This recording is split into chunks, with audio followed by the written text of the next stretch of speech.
Den officielle indvielse af motorvejen finder sted den 2. november. 60-årige Finn Knudsen var tæt på at dø af et livslangt alkoholmisbrug, men et tilfældigt møde med en vægtstang fik ham på andre tanker. Og i dag kan han prale af at være en vaskeægte verdensmester. I dag kan han løfte 175 kilo, men i mange år var han slået ud af alkohol. En kasse øl om dagen var normalt for Finn Knudsen fra Nakskov. At kroppen den simpelthen kan komme tilbage. Det synes jeg er utroligt, når jeg er så langt ude. Vi vender tilbage til medaljen og verdensmesterskabet om lidt. Først skal vi høre Finn Knudsens usædvanlige historie. I 35 år var han alkoholiker, og i perioder også hjemløs.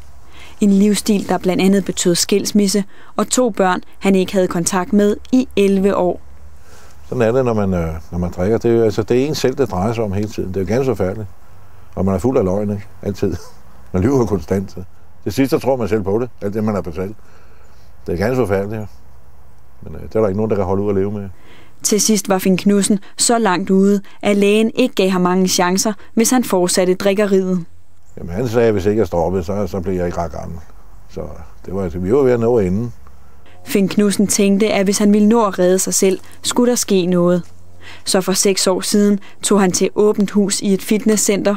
En beslutning, der skulle vise sig at ændre hans liv. Så gik jeg over og kiggede og fik en prøvetime. Og så var det sket. Så blev jeg bare hængende. Så jeg meldte mig ind dagen efter, og så har jeg kørt lige siden. Ikke? Vi forsøgte jo på alle mulige områder, og få ham integreret vigtigt i klubben her. Ikke? Så alle tog mod ham, ikke som løfter, men som ny medlem og som ven. I dag styrketræner 60-årige Finn Knudsen 2 gange om dagen, og alkoholen er lagt på hylden. For 14 dage siden deltog han i verdensmesterskabet i bænkpres og vandt guld, da han løftede 175 kilo. Jeg har tit set det i fjernsynet, hvor man sidder og tænker, hvad fanden står vi der flæber for? Men det er specielt. Og jeg fik gåsehud, og jeg fik en klump i halsen. Det var mærkeligt. Det var det virkelig. Men det var en fed følelse. Men selvom medaljen betyder meget, er der noget, der betyder langt mere. For 3 måneder siden ringede Finn Knudsens datter til ham. De 2 havde ikke snakket sammen i 11 år. Så sagde jeg bare, hej far, det er Anja. Det var sgu mærkeligt. Så jeg kan slet ikke huske, hvad jeg svarede. Om jeg helt sagde svaret noget, det tror jeg sgu ikke. Det er mig og min datter. Det er da de besøger os i Nakskov. I dag har Finn Knudsen kontakt med begge sine børn, og som bonus fik han også 2 børnebørn.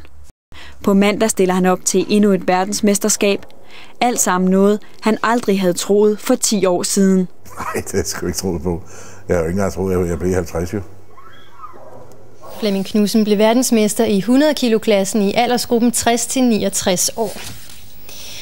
De woofer, bjeffer og bider, men heldigvis kun på kommando. I år er det 100 år siden.